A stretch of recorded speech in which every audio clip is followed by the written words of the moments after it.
discovered India's cheapest meal. And let me tell you, it is absolutely delicious. But first, let me back up. You see, India is a country of over 1 billion people. And that is a lot of mouths to feed. The best way to produce food on a massive scale is inside food factories. And that is what we're going to be exploring today. By the end of today, we're going to go to a food factory that's making food on such a massive scale at such an affordable price, it only costs a few cents per meal. So how does it work? What ingredients do they use? And how do they still make it taste delicious? That is what I'm here to find out today. But first, we're going to a different, smaller food factory focused on one food, India's absolute favorite snack. Let's head there now. We've come to our first location, right behind me, a restaurant known as City Samosa, and that is absolutely what they specialize in. Samosas of two kinds. Hey, two is better than one. Don't give me any attitude. Now you might be asking yourself, hey Sonny, I thought we're going to factories. This is just a restaurant. Yes, it is one restaurant among 150 located all throughout the country of India. City Samosa, more like Samosa Empire. Behind the restaurant, there is a kitchen that functions as a samosa making factory. I want to find out how they do it and just how many samosas they're able to crank out in a single day. By the end of it all, we'll get to try what is quite possibly India's best samosa. Let's go. Huh? A mascot? How you doing? Hey! We have entered the samosa making factory. Now, the most important part of a good samosa is the filling. So that's what we're starting with. This, the potato. But these bad boys gotta get peeled. Let's get to work. My guy, action. Here we go. Step one, you take all the potatoes and put them into the potato peeling machine. Oh my lord, this potato peeler, I've never seen anything like it. It's a giant industrial sized potato peeler. Gone are the days of having to peel potatoes by hand. I need to get one of these for my house. So now that the potatoes have peeled, we're gonna open this tiny trap door to release them back into the world. Come naked into the world, my little beautiful potatoes. So this here is a giant pot. After they're peeled, we put the potatoes inside of here where they're gonna boil for about 45 minutes until they become nice and soft. Boom, now this pot is full of at least 211 pounds of potatoes. While we're working on the filling, we're also gonna get started on the samosa wrapper. Samosa wrapper. Whoa. Listen, I like Punjabi wrappers, samosa wrappers. Backing up a moment, behind me here, a big basin ready to receive some flour. Right here we have refined all-purpose wheat flour. Now he ladles in hot, steamy ghee mixing with that flour. After the ghee, he ladles in some water. From here, he risks his life putting in a rod of steel that could potentially get caught in the mixer. But he does it all for the glory of the samosa. Finally, the wrapper dough, it is complete. On to the next step. So this is a giant dough extruder, and what it does is it portions the dough into the exact right size. So he's pushing it down into the machine right here. Careful, don't get your fingers in there. And then look down here. Out of it are coming these beautiful shaped, perfectly portioned amount of dough. Now the dough is moving to its next destination. There are so many steps involved, I can't believe the amount of care that goes into the perfect samosa. This goes through the dough sheeter twice, compressing it into this very flat shape, perfect for receiving that potato filling, which it will do shortly. The next step is to cut the wheat wrapper into the shape. He places kind of this steel mold on top of the stack of wheat wrappers, and he cuts it all to one uniform shape. Boom. Now our beautiful uniform stack of wrappers is complete. Now we'll head back to our potatoes and transfer them to the next step. So after boiling, our potatoes are going inside of here into the potato mixer. The next step in seasoning our potatoes is to put on a lot of delicious masala. Hold on, I've been told by the owner to give it a taste. So right here we have the main special masala blend. It is a spice sludge, just absolutely full of concentrated flavor. Now, oh, okay, he said less. How about that? Just a little bit. Again, this is pure concentrated flavor. Let's give it a shot. Oh, it's really good. I'm also glad I just took a little bit because even that was overpowering. It's oily, insanely spicy. I taste turmeric, I taste cumin, I taste a lot of chili powder for some reason.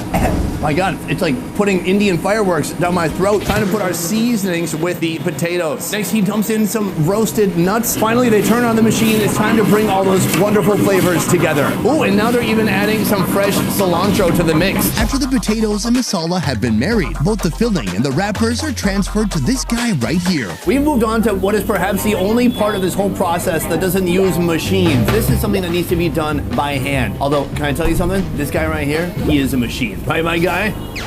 He doesn't know what I'm saying, but it was a compliment. Let's talk about the handiwork here. He starts by picking up the wrapper. Then he gets a little bit of water. He rolls it into a cone. Then he stuffs the potato inside. He takes a little bit more water. He seals it shut, and then he throws it in the basket right here, ready to fry in a short time. I'm very impressed. First of all, I'm surprised at how just a little bit of water really makes that wrapper stick together. Okay, hold on. I gotta time this. And start. 1, 2, 3, 4, 5, 6. Oh my God, 6 seconds. That means he can make 10 per minute. My guy, slow down, make the job last longer. That's what we do in America, okay? That's how you make money. So after the samosa stuffing, all of this here is ready to head to the fryer. Let's move. Now that we've seen how the filling is made and how the wrapper is made and how they're put together, it is time for the most crucial step of making a samosa, and that is frying, starting with the oil. Right here we have a giant canister full of fresh, never before used oil. 3x3, he tosses these gorgeous clumps of samosas into this insanely hot golden oil. This is the absolute best part. Each piece gets fried for 20 minutes all the way through, so it's gonna be super crunchy on the outside and steamy hot on the inside. So while that is frying, I'm here with the owner because I have some important questions to ask. The first question is, what is the difference between a good samosa and a bad samosa? Bad samosa is capturing a lot of oil, but good samosa is oilless. To be oilless, what it means is you have to get the oil to that perfect temperature before you put the samosa in the oil. What else makes a bad samosa? Bad samosa is not hygienic and potato is not good, but this samosa is very good because the potato is also good. I love this man's confidence and also, might I say, his passion. Thank you. Our samosa chariot awaits. After 20 minutes, these samosas are looking incredible, golden, brown, crispy. They're all floating to the top, and it's time to remove them from the fryer.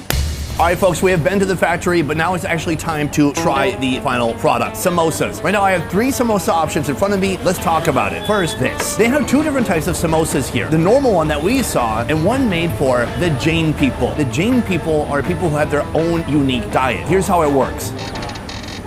First, the Jains do not consume meat, fish, poultry, or eggs. So I get it. It's kind of like being vegetarian. Easy. No, they exclude root vegetables from their diet. So they do not eat onions, garlic, potatoes, carrots, or radishes. That is wild. So what are you left with? Well, this samosa right here is stuffed with raw banana. So how's it going to taste? I really have no idea. Let's go. I definitely taste hints of banana, but it's very spiced. I mean, they still have that heavy masala blend in there. It's got peas. Different from potato, not overly sweet, not super obviously a banana, but something I've not really had before. So that is the Jain samosa, but I'm here for this. Right here we have the classic samosa. A very common way to eat this is for people to put it in some pao or a bread bun. Now I want to show you that, but I'm opting to not do that because I feel like potato on a wheat wrapper on bread, it's carb on carb on carb. It's a bit much. Ooh, a Diet Coke. What now? So if you're a real Indian, here's what you look for in a samosa. First of all, the wrapper. Now it's still hot. It looks crunchy. You want it not to be too thick or too thin. It should be evenly fried. Oh, I like that. I don't even need the filling. Just give me the fried outer part. It's crunchy, it's toasty, but some of that masala has rubbed off onto it, so you're still getting spices, you're still getting salt. Very good. A moment ago in the kitchen, I tried the condensed pure masala. I was very impressed by the flavor. So now that is mixed with potato. Let's give it a shot. It's like warm mashed potatoes. Every once in a while you get a fried peanut for texture, and it's just full of that delicious masala flavor. There's heat from the chili powder, there's turmeric, there's cumin, a little bit of everything. Let's break it in half. Oh my gosh. This is a nice balance. I can actually taste potatoes still. Here's the thing, this samosa is delicious, but it's only the beginning. And this, even though it's very inexpensive, it cannot compare to the food that we're gonna be trying next at the next food factory we're going to. Welcome to Akshaya Chaitanya. This is a charity kitchen. A kitchen who, through donations, is able to make a meal for only 2 pennies. That is remarkable. Today I'm gonna be following the process of making huge amounts of food for up to 16,000 people per day. And by the end of our journey, I'll be sharing some of this food that they're creating here with others who also receive the benefit of this generous kitchen. Right now we're about to head inside, see how it works. Let's move. So we have entered the factory now, and right here along this wall you see shelf after shelf of these vessels that are going to be used to hold the food. Each one of these can feed 200 to 250 people. And there's a lot of these vessels, so that means a lot of people are getting fed. Let's keep moving. What's this? Are these plates? We are about to enter the kitchen, trying to put on some protective footwear. But my hair, but I got a hair transplant for nothing? All right, let's head inside. Guys, take a look at this. A massive rice steamer right here with several sheets of rice cooking away. That is the foundation of the meal today. We need a carbohydrate. It's going to be rice. This is the dessert section. This is flavored shira, we call it, pineapple shira. What you just saw was the dessert preparation. This is for sambar. Sambar is a savory lentil stew with vegetables and spices. Right now, we're about to make the seasoning for the sambar, starting with this hot oil. First, he's adding mustard seeds into the oil, and then a load of dried chilies go in next. Then fenugreek seeds, curry leaves. Right here, we have some green chili paste. This is asafoetida. Asafoetida? Yes. I don't even know what that is. Right here, we have turmeric, and then coriander seed powder, red chili powder, their homemade masala, tomato. This is like the body, something for all those spices and flavors to cling onto. He puts in some water, so as you can see, nothing here is being done manually. It's all being done by machine, well, except for putting in the ingredients. That you need people for that. But this is a giant stirring machine. Wow, it's very hot, so that is going to create the base for the sambar today. When people think about charity food, they think not delicious, not fresh. I mean, these look like quality ingredients, and the smells coming off here are amazing. I'm very impressed. That is going to be the flavor component for this sambar, but this is the lentil, I guess, that's going to be the main body of the dish. So in here, it is slowly steaming and boiling. As soon as those seasonings are done cooking up, they're going to head in here with the lentil. So far, we've talked about the seasoning and the lentils. This here is the vegetable station. Right now, they're preparing a load of vegetables that will also join the sambar. Oh, you thought that potato peeler before the samosa place was cool? This one is a monster-sized peeler. Not only does it peel the potatoes, it also washes them too. 88 pounds of potatoes in 5 minutes. After being washed and peeled, it is time to cut the potatoes in a potato cutting machine. Potatoes getting instantly chopped into little pieces. Oh, now we've got some orange carrots. Can I be honest? My fat ass thought those were hot dogs at first. Carrots, that's nice too. Next up, we have some pumpkin heading into the food chopper. And lastly, we have a vegetable known as water gar. Now our veggies are ready to join those tender lentils. But before that, we'll head to the massive rice steamer to see how they managed to ship out over 5,000 pounds of rice each day. Right here, they're about to pull out the rice. This is insane. You can't tell at first when you see the oven, but you can roll all the rice in and out of the oven. That's so cool. So he's pulled out the rice. He's got to temp it first to make sure it is completely finished. So we just wanted to reach 90 degrees. It has, so this rice is finished. Now it is time to offload the rice. This is a giant rice trough. They push the rice over to here and it falls down into a canister. Now you can see the rice descending into this vessel right here where it's going to stay warm. Meanwhile, they're measuring the weight of the rice right here so they make sure they get the right amount of rice depending on where they're taking it. Now we're back to the lentils. This has cooked enough that we can now put this inside of it. Right here we have all of our veggies. Apparently this is a vegetable called a drumstick. I've never heard of it in my life. Also, we've got carrots. And now we wait more. While that cooks, we head to the dessert station to see how they prepare over 500 pounds of pineapple shira. Step 1, the oil. 2, the semolina. No dessert is complete without sugar, and we have a lot of that here. Next up, he's putting in the turmeric. I'm told the turmeric is more for color than for the flavor, because they don't add any artificial colors. Why would they? Right here, we have the cardamom powder. Now it is the raisins and cashew nuts that go in next. Boom. In with some hot water. I'm told the hot water is what's going to make it not clump up. We're going to see the dessert completely change form now. Good morning, Mr. Pineapple. Boom, pineapple right here. Looking very good to very nice. The final ingredient, this thing is getting filled to the brim, then even more water. So this here is going to cook for about 15 to 20 minutes, and then it's complete. With dessert done, the focus is back on that sambar, which is ready to receive some seasonings.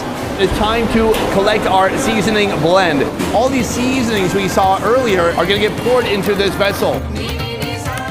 It's time for that to join this. They dump it in. There's some splattering happening, but that's okay. That is a flavor bomb that they just dropped right here into the sambar. One of the last steps is putting in salt. All the elements are inside now. We've got vegetables, we have the lentils, which is kind of like the protein, and we have the flavor. Incredible. All right, hey dudes. Hold on, give me a second. So we have left the kitchen and we've come here to the storeroom. Here they have 15 days worth of food, including oil and lentils. Lentils of all kinds. But that's not it. Come with me as we go on a little bit of a shopping spree. Basically, every type of ingredient you could imagine for Indian food. Pickles, tons of seasonings. As we come down here, this is turmeric powder. And then right here, we have big bags of cumin, all weighed out, dry, set on racks. The thing is, with food here, there are hygiene standards. So nothing can be on the ground. Everything has to be on a shelf or on a pallet. It has to be dry and it has to be organized according to date. So the first food that comes in is the first food that has to go out for cooking. You don't get a straggling can of beans on the back shelf that's been there since 1998. No, that doesn't happen here. The other thing that's really unique about this place is this right here. So this is their ingredient list. They put the number of kilograms that they need for the food. For example, today at Sambar, they're making about 630 kilograms, over 1,000 pounds of food. And when they enter that into the computer, they're automatically told how many of each ingredient they're gonna need for that dish. But beyond that, these guys are also getting feedback from the people eating the food. So it's not a case where they just give people the food and say, hey, you should be satisfied. No, they wanna know feedback. They wanna know how they can improve the recipe and make it better time after time. And so if it's too salty or if it's too spicy, they're getting that feedback and they're adjusting the recipe. That's incredible. So from here, we're gonna go back into the kitchen and see as they wrap up these dishes. We are back from the storeroom into the food making factory. Right here, the pineapple shira,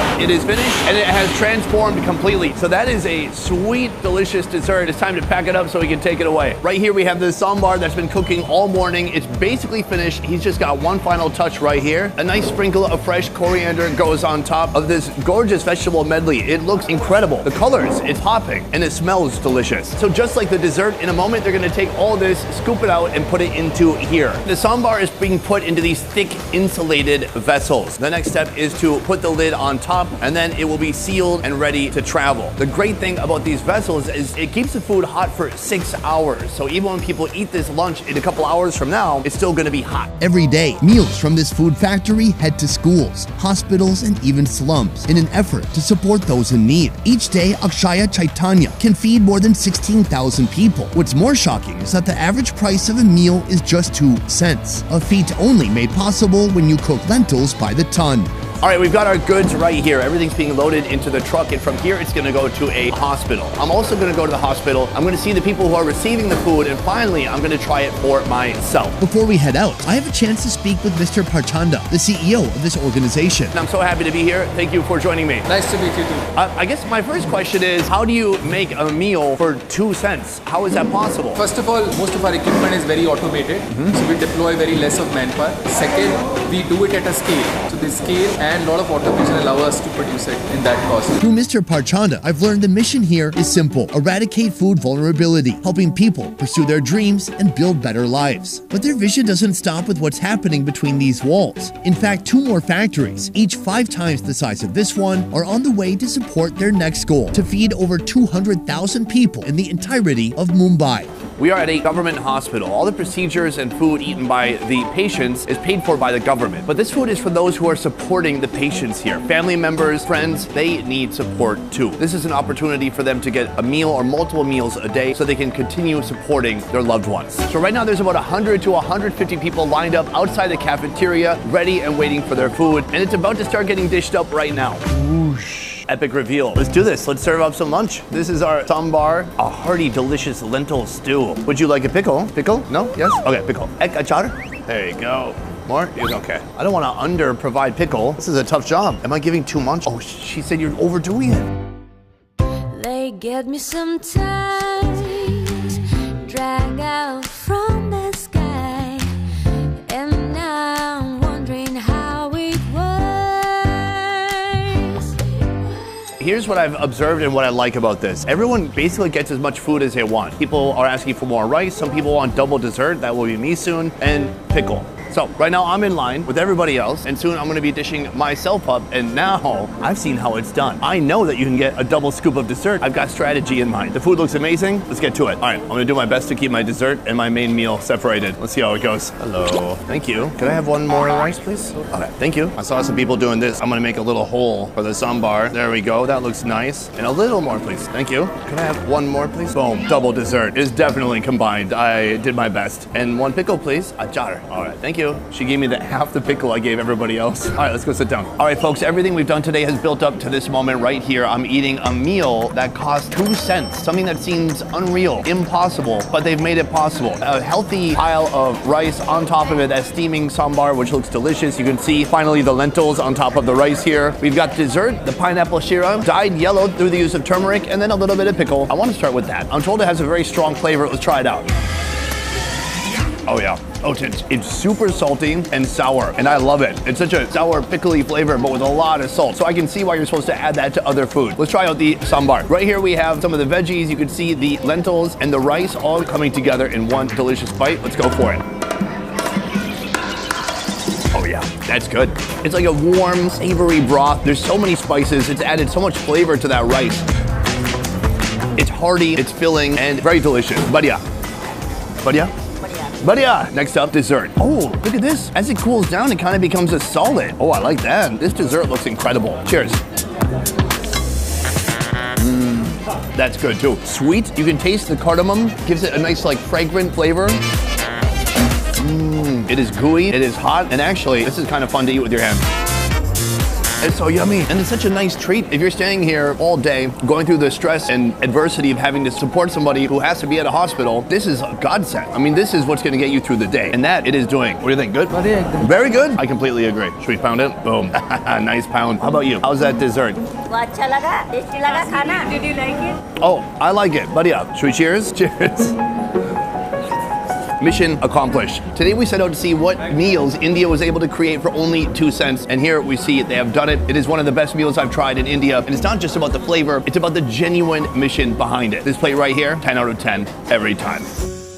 Boom, so that is the best plate of food that you are gonna find here in India for 2 cents. I gotta say, it's not really about the food. It's about the mission. It's about everything that goes into the work these folks are doing here. It's about the people behind me who are getting the support they need so they can support their loved ones. If you would like to contribute any of your own money to their initiative here, there is a link downstairs in the description box. Go there, click on it, and donate as much as you like. I myself have also donated. I hope you enjoyed the video. I hope you are as fascinated as I am about the way that people make these massive food factories, feeding thousands of people. You know, I've been to 3 food factories now in India. I've been to Amritsar, I've been to Bengaluru, and I've been here. And each time I'm just blown away at the efficiency and the care and the love that's put into making massive amounts of food for people who appreciate it. It feels like the type of thing you don't really find anywhere else in the world except for right here in India. So I hope you enjoyed this video and this new insight into a very interesting country. Otherwise, that is it for this video. Thank you so much for watching. I'll see you next time.